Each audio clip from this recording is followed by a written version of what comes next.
So, in the worst thing that you have ever heard, WWE has reportedly hired a new senior director of creative strategy. Cyrus Kawsari will be focusing on AI-based storytelling and integration. So far, the AI service has suggested Bobby Lashley returning as someone who is now obsessed with Japanese culture and history. Kawsari was introduced to the creative staff by Triple H, who said that Kawsari would lead WWE's transition to AI-based storytelling and integrate AI into creative services like video and graphics. He said that this shift is inevitable when it comes to creative in pro wrestling. Kawsari said he would both manage AI storytelling and be a liaison to the White House as Levesque is taking on more duties in politics in some form. So far, this AI software has come up with what one person would describe as absurdly bad storylines. In the words of Esteban Julio Ricardo Montoya de la Rosa Ramirez,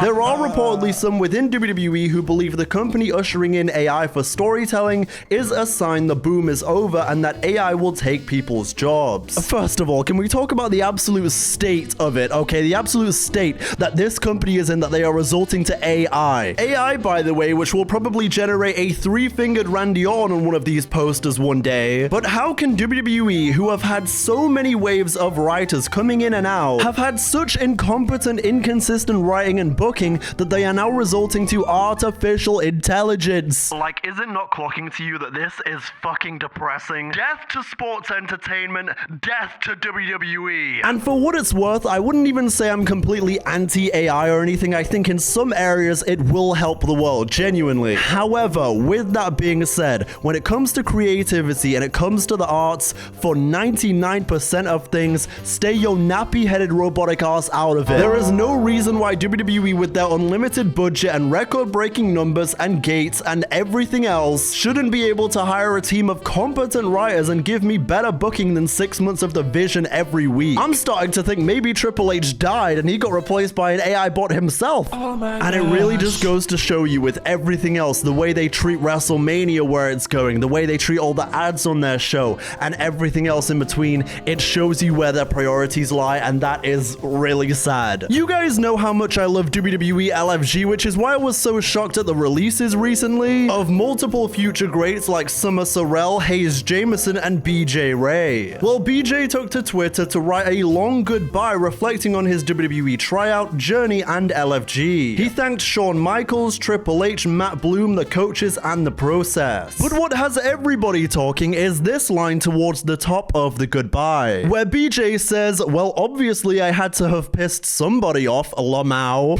I wonder who that could have been. Is he bald and a little above ya? Obviously, when it comes to WWE LFG, it's a mix between real challenges in training to be a star, but also a mixture of kayfabe for certain elements too. WWE legend and LFG coach Booker T took to his Hall of Fame podcast to discuss the recent release of BJ Ray and was unapologetic and honest about his opinions on the young superstar. You know what I mean? Like a BJ Ray.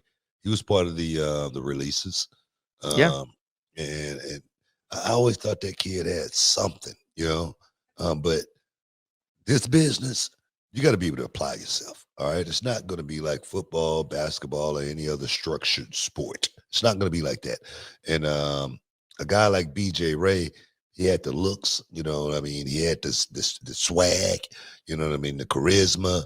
But everything else, he definitely was lacking in. So there again, guys, your clock is ticking. Know how to figure it out. Just the same way BJ Ray was on television, he was that way off television.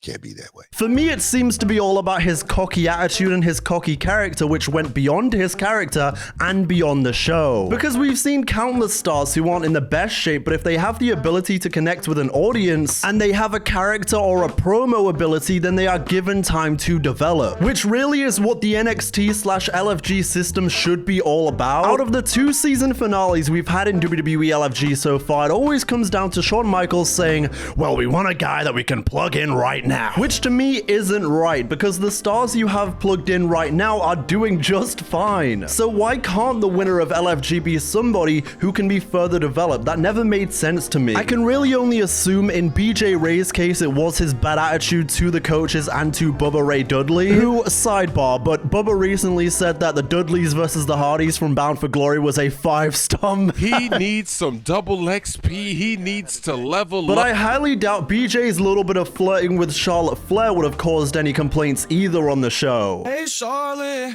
hey darling, hey baby girl, call my phone line, cause I'm trying to raise you up on a day. BJ is also currently campaigning for an AEW run on the timeline, both by tagging Tony Khan and wondering if there's a spot now that Andrade had allegedly parted ways with AEW. And I know there's been a bit of a rising trend on Twitter with accounts like NBA Centel and Wrestle Oops and everything, but this is PW Outsider. This is not official at all. Then we have some very unfortunate injury news. Jacob Fatu is reportedly dealing with a non-wrestling related injury that's expected to keep him out of action for an extended period of time, with it possibly being well into 2026. To which I say, what the hell is wrong with that SNME card on November 1st? In the time since the card was leaked, which was going to see Rollins Punk for the world title, Stratton Cargill and Fatu McIntyre at the very least, two of the key stars have been hurt. But prayers up to Jacob Fatu. It felt like he was just about to head into the WWE title picture too. Although even with this injury report ahead of what was supposed to be McIntyre Fatu tonight on SmackDown, McIntyre still released a video towards Fatu last night on Twitter. I mean, I flew all the way across the world to drop you because you punked me out. I guarantee if it was the other way around, you would do exactly the same. And I hate your family. And I've been in the ring with all of them. You're as bad as you say you are. You're better than every one of them. At least I think that's what you're saying. I mean, you're mostly talking sound bites and catchphrases I can barely follow. But this match, this is a guaranteed war. This is a match nobody should miss. It's a match I have to win. Tomorrow, Drew McIntyre derails the Jacob Fatu hype train by any means necessary. But with increased injuries on main roster, WWE plan on responding to this by making more call-ups from NXT to SmackDown, which are reportedly expected to take place sooner rather than later. This is to fill some of the gaps left by recent injuries and to help freshen up the product, which I fully welcome. Bring me guys like Trick Williams or Obafemi to SmackDown. Hell, I may even be tempted if I'm WWE to run this whole Zaruka breakup angle on SmackDown. You could catch everyone up with promos, and I think it would be refreshing, and it would probably be even easier to explain if you did it during Zaruka versus Bliss and Flair for the tag titles. And hell, you want to make SmackDown must-see television? You permanently move up Ethan Page and Javon Evans. But I think some call-ups followed by a draft maybe after WrestleMania at this point is very much needed for both brands. Then in stupid news, Nick Khan says he believes fans will travel to Saudi Arabia for WrestleMania in 2027. I'ma tell you right now, Nick, no they ain't. The only fan I think I would guarantee would travel to Saudi Arabia for WrestleMania in a couple years is Green Shirt Guy. I think we could guarantee he'll be there. Then, Chelsea Green says she's dying to have babies, but she and Matt Cardona put plans for children on hold when she returned to WWE. She said, quote, "We put it on pause while I was asked to come back to WWE. This was an opportunity we both knew we could not turn down. If I turn it down, I'm going to end up having kids and resent the family life. So here I am, I'm 34, I'm dying for babies, my husband wants babies,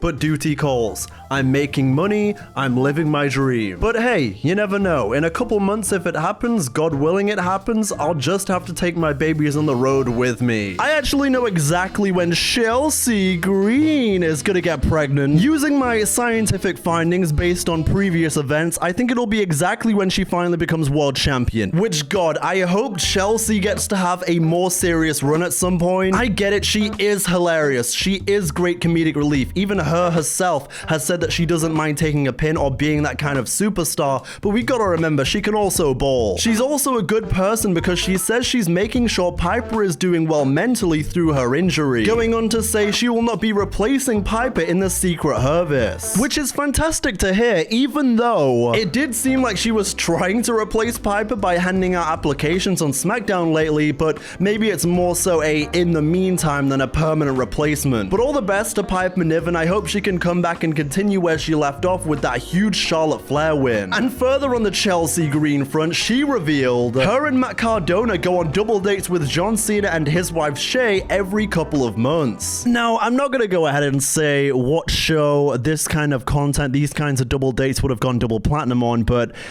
I'm sure you can figure it out. Do you guys think that Chelsea and Matt have to live by John Cena's double date rules? Oh man. Then I have to talk about Bleacher Report's ranking of the top 25 male WWE stars of the past 25 years. Because, what do you mean Shawn Michaels is at 17? The same heartbreak kid that gave us all those bangers through the 2000s? Mind you, he's under Brock Lesnar. How the hell are Eddie Guerrero, CM Punk, Jeff Hardy, and AJ Styles below Brock Lesnar and The Rock? Seth Rollins and The Rock above Daniel Bryan have several days off, Bleacher Report, several. Then Alexa Bliss spoke on her tag team with Charlotte Flair and said it was her pitch to pair the two of them together. It's been so fun working with Charlotte. This was something that came about very kind of randomly. Okay. We were talking to creative. Yeah. And I kind of like threw it out there. I was like, well, what about, they gave me like a list of names of people who were kind of like in this little bubble of needing storylines. And I was like, well, what about Charlotte? We have this long pass. They said Charlotte's name. And I was like, yeah, we have a long pass. And, we get to see a different side of me, a different side of Charlotte, which I think is so fun, and see her kind of open up and have fun as a character. Because we saw before just a character that was mainly going for a singles title, and then my character was never really one after joining Bray, was never really focused on any titles. So it's fun to see the mesh of the two come together as this kind of odd couple and allies of convenience. And it's been a lot of fun, and I think that's what kind of resonates with the audience, is that we're naturally having fun, and I think it allows the audience to have fun with us. Anyone who watches my SmackDown recap / reviews knows I've really liked these two this year. I think their dynamic is cute, it's fun, it's quirky, and maybe most importantly of all, it's given Charlotte Flair a new lease on life instead of her just doing the same shtick all the time. I mean, she's still just the queen, but it's at least a little different. Bliss also says NXT Homecoming felt like her takeover since she never had a takeover match. I unfortunately never had a takeover match. Yeah. So this kind of felt like my takeover. Okay.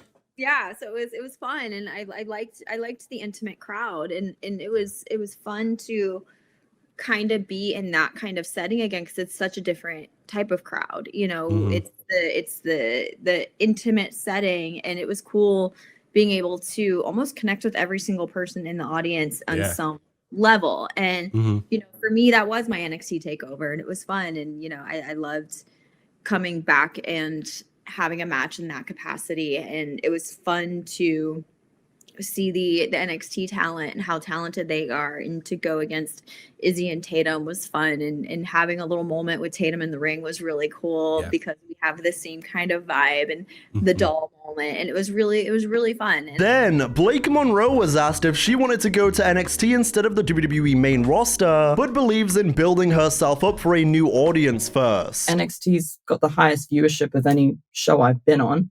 And I think as well, you have to consider, like, WWE is so huge. The amount of TV equity of Bianca Belair. I say Bianca funny. I got grilled for this because I'm British. you and Wade Barrett. I got the A's with the Bianca. They're like Rhea Ripley, a Charlotte Flair. I mean, they have millions of followers, all this TV equity. I know I could go toe-to-toe with them, but I feel like, why wouldn't I go to NXT, continue to build my brand, continue to introduce to the WWE universe who may know me, probably don't. Like, I don't think any of these kids would know me or anything.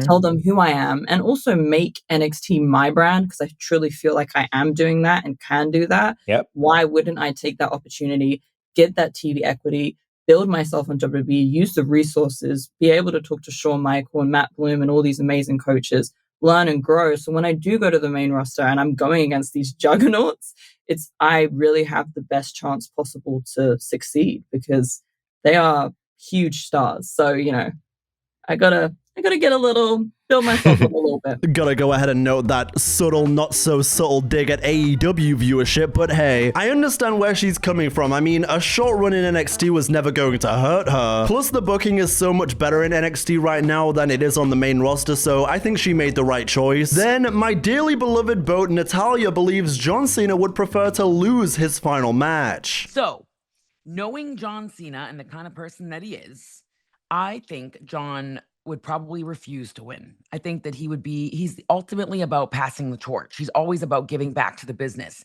He's one of those people that he wants to leave the business better than how he entered it. I do think there is something to leaving on top, beating the house, and leaving with your head held high and just leaving on such a high note. So I'm torn both ways, but I think if it was up to John, he would lose. He would lose and he would pay it forward. I can see John being that kind of guy. I don't think she's wrong to believe that. I can see a scene where Gunther puts down Old Yeller and Cena stands in the ring after the match to embrace a standing ovation and thank you Cena chants in one final emotional scene. Anyway, I'm almost at 200k, so subscribe and tell a friend about this channel. Bye!